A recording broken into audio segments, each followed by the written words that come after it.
I would like to say something about stage fright for once. I'm not immune to it either. It has made me try out a few things to survive in front of an audience despite the stress. An experience I had again and again. The stress of performing meant that I was suddenly no longer able to play pieces that I had mastered at home without any problems. It was as if parts of the movement sequences and the precision of the fingerwork had been fragmented. Entire passages were lost and my fingers no longer knew where to go in passages that otherwise flowed easily from my hands. I was helped by a concept from computer science. This may sound strange, but in computer science you actually have the same challenge as a musician on stage.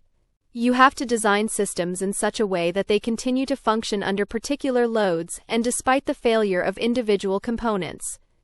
The magic word here is fault tolerance. Tasks are distributed across several systems in such a way that they are either executed in multiples or results can be taken over immediately by parallel systems if one fails.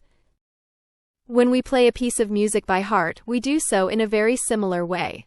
Different subsystems interlock, partly coupled, partly autonomously. One major challenge is the way in which we store movement sequences as holistic patterns in our procedural memory. We have probably all experienced that we can only recall certain movement sequences in a certain context and from certain key moments.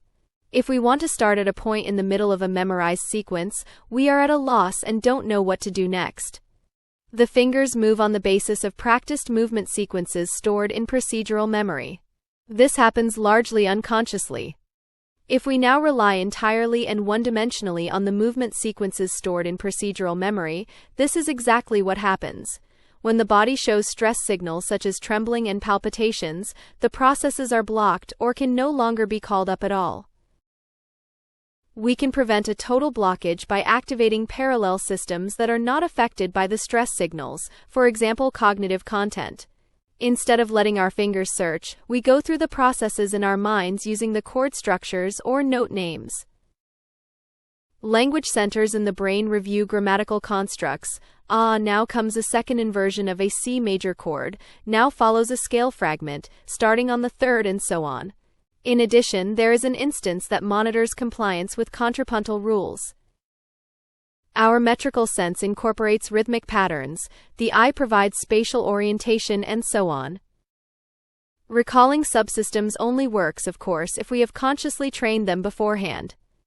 We can go through this using an example, Chopin's Easy A minor waltz.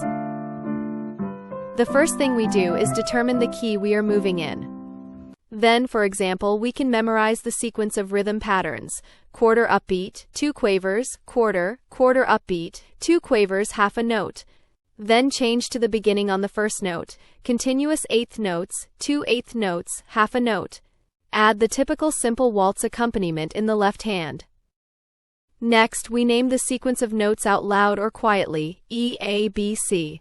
C, D, E, F.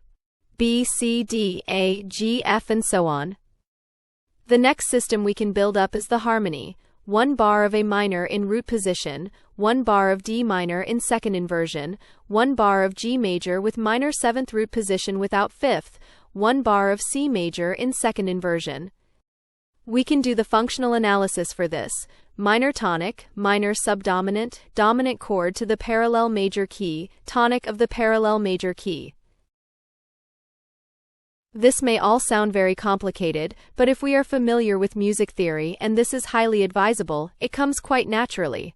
Music theory skills do not remain merely abstract, but become a powerful tool for mastering practical playing. You can then also make the hand movements conscious. The hand changes position when the thumb shifts to the upbeat in the second bar and thus follows the phrasing. You can also realize that in my fingerings, the range of the hand has to be stretched between B and A in the third bar. Such observations can always be verbalized in a more differentiated way. Another step can be to play with your eyes closed in order to switch off unconscious visual control. Inexperienced players then quickly realize that they are completely unaware of many movement patterns. If you are gripped by stage fright during an audition, you can try to bring one of these subsystems into your consciousness and thus secure your performance. For example, when playing, you consciously go through the sequence of minor tonic, minor subdominant, dominant chord to the parallel major key, tonic of the parallel major key. You can mentally say a minor, D minor, G major 7th chord, C major, and thus have a roadmap that prevents you from suddenly standing in front of an abyss. If you like our videos, please subscribe to our channel. At academia-larty.org, you will also find a knowledge database and online courses from our academy. And check out the other videos here on YouTube. Thank you for your interest.